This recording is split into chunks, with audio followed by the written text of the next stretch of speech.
भगवान का दंड। गया के आकाशगंगा पहाड़ पर एक परमहंस जी वास करते थे। एक दिन परमहंस जी के शिष्य ने एकादशी के दिन निर्जला उपवास करके द्वादशी के दिन प्रातः उठकर फल्गु नदी में स्नान किया। विष्णुपद का दर्शन करने में उन्हें थोड़ा विलंब हो गया।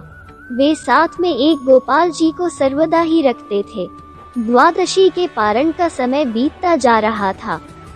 देखकर वे अधीर हो गए एवं शीघ्र एक हलवाई की दुकान में जाकर उन्होंने दुकानदार से कहा, पारण का समय निकला जा रहा है, मुझे कुछ मिठाई दे दो। गोपाल जी को भोग लगाकर मैं थोड़ा जल ग्रहण करूंगा। दुकानदार ने उनकी बात अनसुनी कर दी।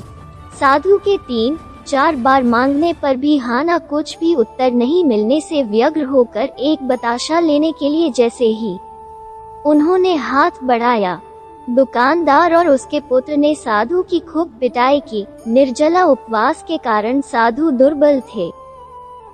इस प्रकार के प्रहार से वे सीधे गिर पड़े। रास्ते के लोगों ने बहुत प्रयास करके साधु की रक्षा की। साधु ने दुकानदार से एक शब्द भी नहीं कहा।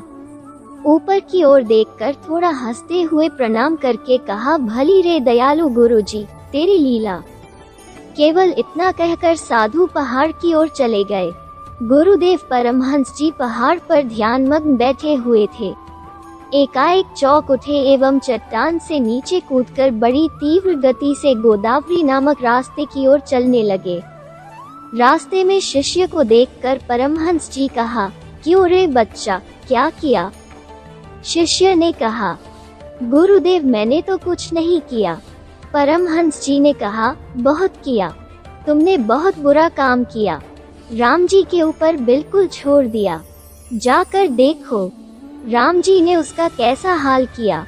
ये कहकर शिष्य को लेकर परमहंस जी हलवाई की दुकान के पास जा पहुँचे। उन्होंने देखा हलवाई का सर्वनाश हो गया है। साधु को पीटने के बाद जलाने की लकड़ी लाने के लिए हलवाई का लड़का जैसे ही कोठरी में घुसा था, उसी समय एक काले नाग ने उसे डस लिया। हलवाई घी गर्म कर रहा था। सर्पदंश से मृत अपने पुत्र को देखने दौड़ा। उधर चूल्हे पर रखे घी के जलने से दुकान की फूस की छत पर आग लग गई। परमहंस जी ने देखा, लड़का रास्ते पर मृतवत पड़ा है, दुकान धू धू करके जल रही है। रास्ते के लोग हाहाकार कर रहे हैं। भयानक दृश्य था। परमहंस जी शिष्य को लेकर पहाड़ पर आ गए। शिष्य को खूब फटकारते हुए कहा कि बिना अपराध के कोई अत्याचार करता है तो क्रोध न आने पर भी साधु पुरुष को कम से कम एक गाली ही देकर आना चाहिए। साधु के थोड़ा भी प्रतिकार करने से अत्याचारी की रक्षा हो जाती है।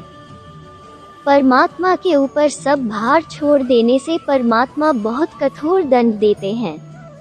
भगवान का दंड बड़ा भयानक है। फिर मिलेंगे दोस्तों एक नई कहानी के साथ। तब तक के लिए हंसते रहें, मुस्कुराते रहें, अपना ख्याल रखें और इसी तरह हमारे साथ जुड़े रहें।